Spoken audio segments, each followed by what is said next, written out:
So, hi everyone, welcome to another exciting video. In today's video, we will learn about pandas. Pandas is a data manipulation library. And we use pandas with Python.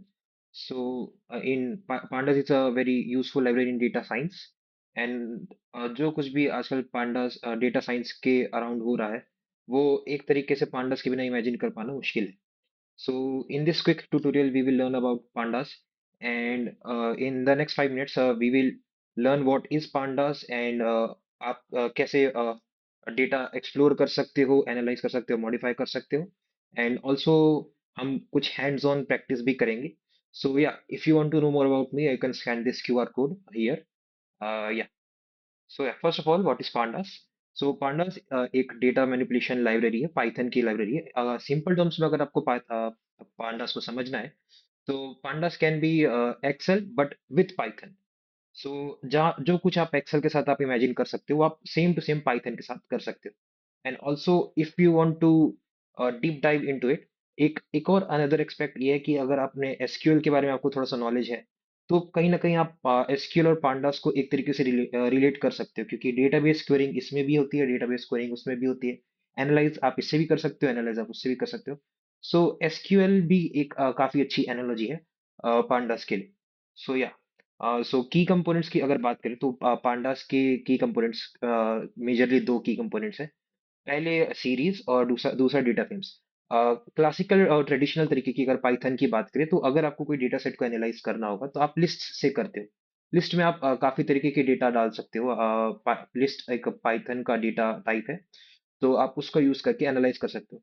But pandas आपको दो तरीके के data structure बोलना चाहिए provide करता है. Excuse me, या data structure provide करता है. सो फर्स्ट ऑफ ऑल, एक वन डायमेंशनल डेटा स्ट्रक्चर होता है, that is series. And another data data structure is two dimensional data structure which is अपना डेटा डेटा फ्रेम्स. सो या data series series जैसे कि देख सकते हो, सीरीज सिंपल अगर कहा जाए तो सिंपली एक लिस्ट ही होती है, अगर ब्रॉडर सेंस की बात करें तो. पर क्योंकि ये पांडास काफी सारे फंक्शन आपको ऑलरेडी दे देता है, तो आप इस पे काफी कुछ परफॉर्म कर सकते हो. जैसे अगर इसका क्लासिक यूज केस बताऊं, तो क्लासिक यूज केस ये हो सकता है कि एक वेक्टर एडिशन या वेक्टर सब्ट्रैक्शन आपको करना है, तो आप पूरी की पूरी वेक्टर अलजेब्रा वन डायमेंशन आप अगर सीरीज से कर सकते हो. तो अलजेब्रा का जहाँ पे हैवी यूज होता है, वहां पे हम सीरीज का यूज कर सकते हैं. या so next component is data frame. This is the main component जिसके बारे में हम आज काफी बात करेंगे. सो एक ये इसके बारे में आपको जो मैं प्रैक्टिकल कराऊंगा, उसमें आपको ज्यादा अच्छे से जानने मिलेगा. ये टू डायमेंशनल डेटा फ्रेम होता है. और देन विदाउट पांडास और पांडास के बिना ये वाला एक डिस्कशन भी कर लेते हैं. सो पांडास आपको क्लीन स्ट्रक्चर और पावरफुल फंक्शंस देता है, जिससे कि जो क्लासिकल पाइथन के साथ साथ नहीं आते, कहीं कहीं ना कहीं वो लैक होते हैं. सो इसीलिए पांडास इतना पॉपुलर है और ट्रेंडिंग में है. या सो अभी हम लोग हैंड्स ऑन प्रैक्टिस करेंगे, और आई विल मेक श्योर कि आपको काफी अच्छे से समझ आए. And you can scan these QR codes if you want to access that notebook. So yeah let's get started.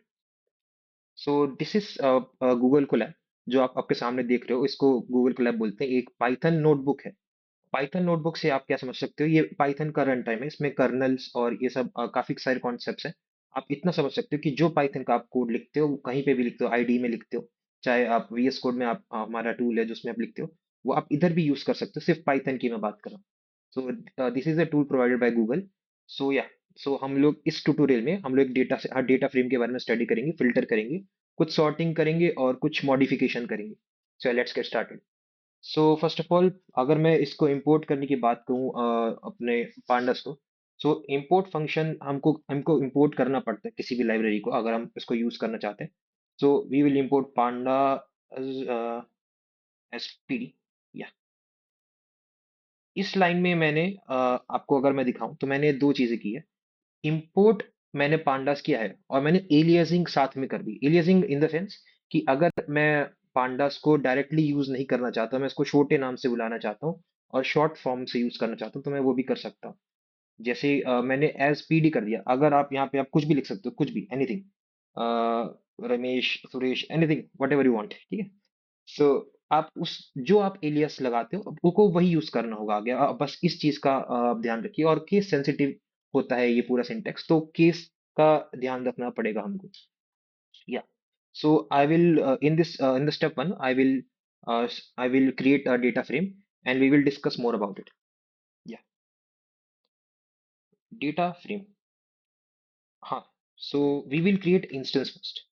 Yeah, since हम लोगों ने पीडी एलियास किया था तो हम लोग पीडी का यूज करेंगे। अगर हम लोगों ने एलियासिंग नहीं की होती तो हमको पांडास का यूज करना पड़ता।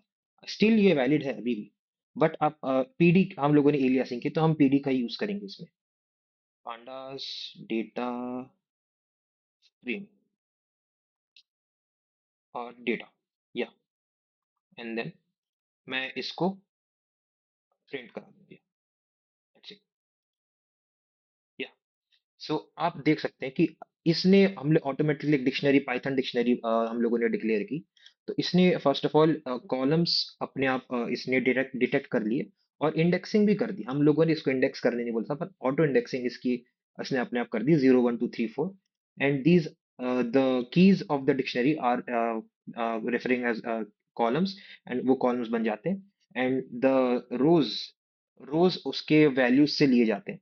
जनरली एक ये वैल्यूज को आप एरेज के अंदर स्टोर करके डालते हो तो वो कंडीशनर आपको वो इंडेक्स करके एक डेटा फ्रेम आपको बना के दे देता है। पांडास की मैं बात करूँ, या सो इसने एक पूरा का पूरा हमारा two dimensional data frame, data structure that is data frame बना दिया। सो या this is the first step.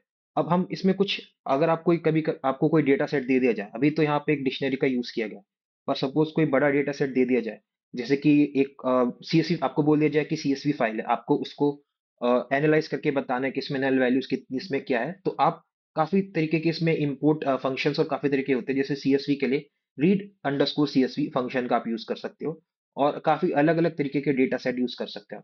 आप नो एसक्यूएल से लेकर एसक्यूएल डेटाबेसेस सब कुछ इंपोर्ट करा सकते हो। इस एग्जांपल पे सिंपलिसिटी के लिए एक डिक्शनरी का यूज किया गया था ताकि समझने में आसानी हो। या सो अभी अभी अभी हमारे पास क्या है, अभी हमारे पास एक टेबल बन चुका है जिसके ऊपर हम थोड़ा सा एनालिसिस परफॉर्म करते हैं और देखते हैं आगे की कैसे होता है।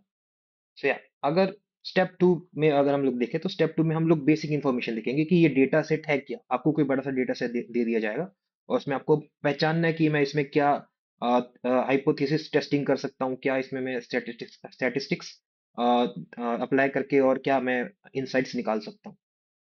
सो या सो अगर मैं इन्फो एक ऐसा फंक्शन होता इन्फो, अगर मैं डीएफ, हम लोग को इस पूरे एग्जांपल में, इस पूरे नोटबुक में हम लोग डीएफ से ही सब कुछ रेफरेंस करेंगे। हम लोगों ने डीएफ डीएफ एक इंस्टेंस बना लिया जिसको हम बार बार जिससे हम अपना डेटा निकालेंगे, ऐसा। डीएफ डॉट इन्फो करने से मुझे कॉलम्स कितने, मुझे ये पता चल गया, और ये पता चल गया कि नॉन नल्स का काउंट कितना है, मतलब कितने नल वैल्यूज आपके नहीं है, जितने आपके वैल्यूज वैलिड हैं वो वाले काउंट्स मेरे को पता चले। ये आपको नल और नॉट नल, जो कभी कभी ये काफी एक इंपॉर्टेंट यूज केस है कि आपको नल और नॉट नल वैल्यूज निकालनी होती है। सो या ये काफी इंपॉर्टेंट फंक्शन है उसको डिस्क्राइब करने के लिए। ऑफ कोर्स अगर स्टैटिस्टिक्स की समरी आपको चाहिए होती है, so we can use another function which is df dot describe, and yeah, so इसने अपने आप से पूरे डेटा सेट पे कैलकुलेशन किया, और पूरे डेटा सेट पे इसने काउंट काउंट निकाल लिया, सैलरीज कितनी है और मीन, स्टैंडर्ड डिविएशन, वेरिएंस, ये सब निकाल के मिनिमम और मैक्सिमम ये सब निकाल दिया। सो ये एक काफी बेहतरीन, एक काफी यूजफुल फंक्शन है जब आप किसी डेटा सेट पे एनालिसिस परफॉर्म करना चाहते हो। सो ये अभी एक्सप्लोरेशन वाला पार्ट था। अभी अगर स्पेसिफिकली कॉलम के ऊपर फिल्टरिंग और कुछ एप्लीकेशंस परफॉर्म करने, तो वो अभी कैसे करते हैं वो देखते हैं, ये स्टेप 3 में उसमें गो थ्रू करते हैं। सपोज मेरे को अगर एक टेबल सिलेक्ट करना है तो मैं ऐसे कर सकता हूँ डीएफ, और सपोज मेरे को सिलेक्ट करना है इसमें से एम्प्लॉय टेबल। सो या अगर मैं ऐसे करूंगा तो एम्प्लॉय टेबल उसने मेरे को एक सिंपल कॉलम लाके दे दिया। अगर मेरे को कोई और टेबल पे परफॉर्म करना है तो मैं कर सकता हूँ। अगर मैं सैलरी टेबल देखना चाहता हूँ तो मैं सिंपली ये कर सकता हूँ। सपोज एक यूज केस की बात करते हैं। अगर आपको आपके बॉस ने या टेक लीड जिसने भी आपको बोल दिया कि मेरे को सैलरी सॉर्ट करके दो, या फिल्टर करके दो कि किसी पर्टिकुलर नंबर से ज्यादा कितने लोगों की सैलरी। सो दिस केस मैंने 60,000 एक नंबर लिया हुआ है। So, हम लोग ये फिल्टर आउट करना चाहेंगे कि 60,000 से ज्यादा किसकी सैलरी। सो डीएफ सैलरी, अगर मैं डीएफ सैलरी करूं तो सबसे पहले ये मेरे को पूरा का पूरा कॉलम ला के देगा, ठीक है। अब एक और चीज देखते हैं। अब अगर मैं ये करूंगा 60,000, देन ये मेरे को बता देगा कि कौन कौन से रोज में कौन कौन से कॉलम्स पर वैल्यूज फॉल्स है या ट्रू है। तो अभी के लिए अगर मैं ऐसा करूंगा तो मेरे को फॉल्स और ट्रू की बुलियन वैल्यूज मिल जाएंगी काइंड ऑफ। तो आप यहाँ पे भी देख सकते हो हमारे टेबल में भी जो फॉल्स वैल्यू थी, एलिस की जो सैलरी है वो 60,000 से कम है, 50,000 है। उसने फॉल्स रिटर्न कर दिया। वेरस बॉब की सैलरी इसने ट्रू बताई है, मतलब बॉब की सैलरी 60,000 से ज्यादा है। अगर मैं देखना चाहता हूँ कि कौन कौन से इंडिविजुअल्स हैं, मैं क्या कर सकता हूँ। मैं इसको रैप कर दूंगा इसमें, एक डीएफ के ऊपर। देन या उसने मेरे को बता दिया कि ये तीन लोग हैं जिनकी सैलरी 60,000 से ज्यादा है। तो उसने फिल्टरिंग हम लोगों ने कर ली। एक एक अमाउंट आपको दिया गया और आपने फिल्टर करके बता दी। ये काफी काफी कॉमन यूज केस है। और ये काफी, आप सिंपल सिंपल ये आप ये एसक्यूएल से भी कर सकते थे। अगर आपने एसक्यूएल का नॉलेज अगर आपको है तो एसक्यूएल में वेयर क्लॉज का यूज किया जाता है, काफी बड़ी कमांड होती है, लेकिन पांडास से काफी इजीली हमने ये कर दिया। एंड देन नेक्स्ट स्टेप की बात करें तो हम सॉर्टिंग और ग्रुपिंग परफॉर्म करते हैं, जो एक काफी कॉमन यूज केस है। या सो डीएफ एक फंक्शन होता है सॉर्ट वैल्यूज करके, और इसमें आपको टेबल नेम देना पड़ेगा। Table name sorry, column name. अगर आपने ये ऐसे अपने आपको असेंडिंग ऑर्डर में आपको करना है, सॉर्ट करना है, तो आप इसमें कुछ ऐसे पार्स कर देंगे और ये आपको रिजल्ट देखते हैं। या सॉर्टिंग वैल्यूज, या वैल्यू होगा, वैल्यू होगा।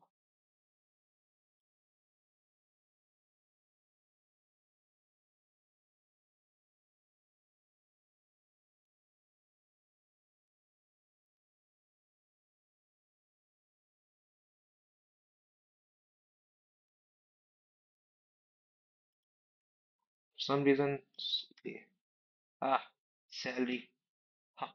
सो द एरर वाज कि सैलरी सैलरी की स्पेलिंग गलत थी, तो ये कभी कभी हो जाता है आपको, इसलिए इन वैल्यूज को हार्ड कोड करके यूज करना चाहिए। बट या दिस वाज सम इशू।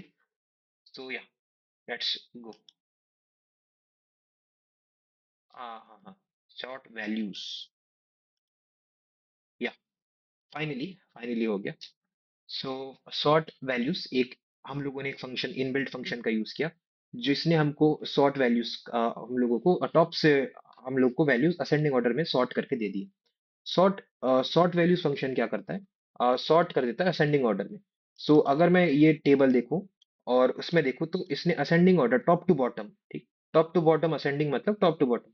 अब 48 या 48,000, देन लास्ट में जाते हैं 70,000, मतलब ये असेंडिंग ऑर्डर है। अगर मेरे को इसको डिसेंडिंग करना होगा तो मैं इसको बोल दूंगा ascending is equal to false. या एंड देन हम इसको वापस से रन करके देखेंगे तो इसने इसने डिसेंडिंग ऑर्डर में मेरे को सॉर्ट करके दे दिया। और एक ये यूज केस हो चुका है। अब अनदर यूज केस की बात करते हैं, एवरेज सैलरी की बात करते हैं। ये भी काफी फेमस यूज केस है। सो एक हम अपने इंस्टेंस को यूज करेंगे, देन हम यूज करेंगे ग्रुप बाय फंक्शन का। सैलरी पर डिपार्टमेंट चाहिए क्योंकि, इसलिए हम डिपार्टमेंट से ग्रुप कर देंगे कि डिपार्टमेंट ग्रुप हो गया। एंड देन उसके बाद हम अपने सैलरी सैलरी कॉलम को, sorry sorry sorry, salary salary column को लेंगे एंड देन उसको मीन कर देंगे। एवरेज सैलरी पूछिए इसलिए मीन कर देंगे, एग्रीगेशन फंक्शन बोलते हैं। एग्रीगेशन फंक्शन इज जो आपने डेटा सेट पे लगाते हो, जैसे मीन, मैक्स, मिनिमम, काउंट, ये सब एग्रीगेशन फंक्शंस होते हैं। सो या इसने डिपार्टमेंट का एवरेज निकाल के दे दिया। फाइनेंस 70,000 एवरेज है, एचआर का इतना एवरेज है, आईटी का इतना एवरेज है। या और ये यहाँ तक स्टेप स्टेप 4 में अभी तक हमने क्या सीखा, स्टेप स्टेप 4 तक, कि आपने एक डेटा सेट बनाया, डेटा सेट क्रिएट किया, या फिर और उसको एक इंस्टेंस बना लिया, पांडास का इंस्टेंस। देन उस इंस्टेंस पे आपने थोड़ा सा उसको जानने की कोशिश की कि डेटा सेट कैसा दिखता है, तो आपने इन्फो और डिस्क्राइब का यूज किया। एंड देन उसके बाद आपने सिलेक्ट और फिल्टर किया डेटा को। सिलेक्ट करने के लिए ये कुछ सिंटेक्स ऐसा होता है, and then average and then salary greater than some amount, उसके लिए सिंटेक्स कुछ ऐसा होता है। एंड देन हमने स्टेप 4 में सॉर्टिंग और ग्रुपिंग परफॉर्म की। अब सपोज एक ऐसा यूज केस आता है जिसमें आपको बोला जाता है कि एक इस बार के जो एम्प्लॉयज हैं उनको सपोज दिवाली बोनस या कोई फेस्टिवल का बोनस आता है, तो वो देना है। तो आप क्या कर सकते हो, आप एक और कॉलम बना सकते हो। मैं अभी वही दिखाता हूँ आपको। हमने कहा हमारे पास जो डेटा फ्रेम है, उसमें एक मैं कॉलम बना देता हूँ, हाइक करके मैंने कॉलम बना दिया। एंड देन मैं बोलूंगा कि जो हमारी एग्जिस्टिंग सैलरी है, या सैलरी, गुड, सैलरी है, उसको अगर 10% की हाइक है, सो हम उसको मल्टीप्लाई कर देंगे 1.1 से। ये कॉमन मैथमेटिक्स है, इतना तो पता है। अगर 20% होता तो 1.2 होता, 25 होता तो 1.25 होता, एंड या सो ऑन। तो हम लोगों ने अभी 10% के लिए हाइक बोला है, तो हम लोग ने इसको रन कर दिया, एंड ये सक्सेसफुली रन हो गया। अब इसको एक बार प्रिंट करा के भी देख लेते हैं। हाँ, ये देखिए, हाइक वाला कॉलम आ गया। सो आपने सक्सेसफुली सैलरी कॉलम को आपने एक हाइक, मतलब जो इंडिविजुअल्स हैं उनको हाइक करवा के अपने कॉलम ही बना दिया। अगर इसका एसक्यूएल एनालॉजी दिख गया, एसक्यूएल में आप सेम काम कैसे करते, आपको अलग से टेबल, आपको अल्टर कमांड यूज करनी पड़ती, और फिर अल्टर कमांड यूज करके टेबल और कॉलम्स ऐड करने पड़ते, एंड देन उसमें परफॉर्म करना पड़ता कैलकुलेशन। सो इस ये काफी छोटे सिंटेक्स में आपने काफी ज्यादा काम कर दिया। सो this is another advantage of pandas. Yeah. So in this tutorial, we learned about creating and exploring data frames, and then some filtering and sorting stuff. And also हमने डेटा को ग्रुप किया, देन मॉडिफाई किया, and then also हम लोगों ने कुछ last last में एक नया कॉलम ऐड करके देखा। सो एक बेसिक ट्यूटोरियल हम लोगों ने कवर किया है। If you have any doubts, you can contact me at this email address. And yeah, till then, bye bye, take care.